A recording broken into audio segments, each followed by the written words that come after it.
ഖത്തറിലെത്തുന്ന സഞ്ചാരികൾ ഏത് കാലാവസ്ഥയിലും മറക്കാതെ കാണുന്ന തെരുവാണ് സൂഖ് വാക്കിഫ്. ഖത്തർ അതിന്റെ സംസ്കാരവും പൈതൃകവും ഒളിപ്പിച്ചു വെച്ച തെരുവ്. ആ സൂഖിൽ ഇപ്പോൾ ഒരു കുളിരുള്ള അനുഭവം സമ്മാനിക്കുകയാണ് ഖത്തർ. സൂഖ് വാക്കിഫിലെ ഔട്ട്ഡോർ AC-യുടെ കാഴ്ചകൾ കാണാം. ദോഹയിലെ സൂഖ് വാക്കിഫിലാണ് ഇപ്പോഴുള്ളത്. ഇപ്പോൾ സമയം വൈകുന്നേരം 7 മണി. 38 ഡിഗ്രി സെൽഷ്യസ് ആണ് ഇപ്പോഴത്തെ ഇവിടുത്തെ താപനില. നമ്മളിപ്പോൾ ഇതാ ഒരു 2 മിനിറ്റ് നടന്നാൽ നന്നായി വേർക്കുന്ന ഒരു സിറ്റുവേഷനാണ് ഇവിടുത്തെ ചൂട് എന്ന് പറയുന്നത്. കൊടും ചൂടാണ്. ഇതാ നമ്മളിങ്ങനെ ഈ സൂഖ് വാക്കിഫിലെ ഈ തെരുവിലൂടെ ഇങ്ങനെ നടന്ന് കുറച്ചും കൂടി നടന്നു കഴിഞ്ഞാൽ ഇപ്പോ നല്ല തണുപ്പായി. ഇതെന്താണ് അത്ഭുതം എന്നുള്ളതാണ് ഇതിലൊരു കാര്യം. നമുക്ക് താഴേക്ക് നോക്കുന്ന പോലെ ഇതാണോ, താഴേന്ന് നല്ല തണുപ്പ് വരുന്ന ഒരു സിറ്റുവേഷനാണ്. നല്ല കൊടും ചൂടിനിടയിലും സഞ്ചാരികൾക്ക് കുളിരുള്ള ഒരു അനുഭവം നൽകുകയാണ് ദോഹയിലെ പൈതൃക തെരുവായ സൂഖ് വാക്കിഫ്.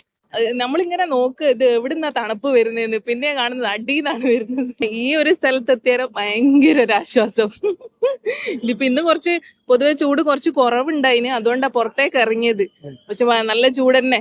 ഫസ്റ്റ് അവിടുന്നാണ് ഞാൻ കീനെ. അപ്പൊ അവിടെ വിചാരിച്ച് നല്ല ചൂടേനും. അപ്പൊ നല്ല ചൂടെടുത്തിട്ട് ഇങ്ങനെ அவங்க ഓരോരോ ഗല്ലി ഇങ്ങനെ കയറി ഇവിടെ എത്തിയാലും പെട്ടെന്ന് വേറെ തന്നെ ഒരു ഫീല്. ചേർന്ന തണുപ്പ് വരുന്ന തിരിയുന്നില്ല. വിചാരിച്ച് പെട്ടെന്ന് ക്ലൈമറ്റ് തന്നെ മാറിപ്പോയത്. പിന്നെ തിരിയുന്നത് അടിയുന്ന തണുപ്പ് വരുന്നത്. പഴമയുടെ എല്ലാ പ്രൗഢിയും നിറഞ്ഞ തെരുവിന്റെ വടക്കേ അറ്റത്താണ് 400 മീറ്ററോളം ദൂരം ഔട്ട്ഡോർ AC ആക്കി മാറ്റിയിട്ടുള്ളത്.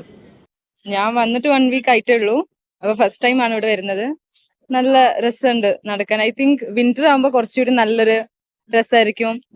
പുറത്തെ ചൂടിന്ന് അകത്തേക്ക് കയറുമ്പോ ഒരു ആശ്വാസമുണ്ട്. നല്ലൊരു ഫീലാണ് ഇതിലെ കൂടെ നടക്കുമ്പോൾ. ചൂടുകാലത്ത് വൈകിട്ടോടെയാണ് ഈ തെരുവിൽ സഞ്ചാരികൾ എത്തുന്നത്.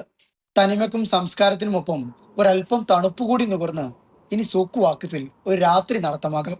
അഷ്റഫ് ഓമശ്ശേരിക്കൊപ്പം അബ്ബാസ് മുഹമ്മദ്, മീഡിയ 1, ദോഹ.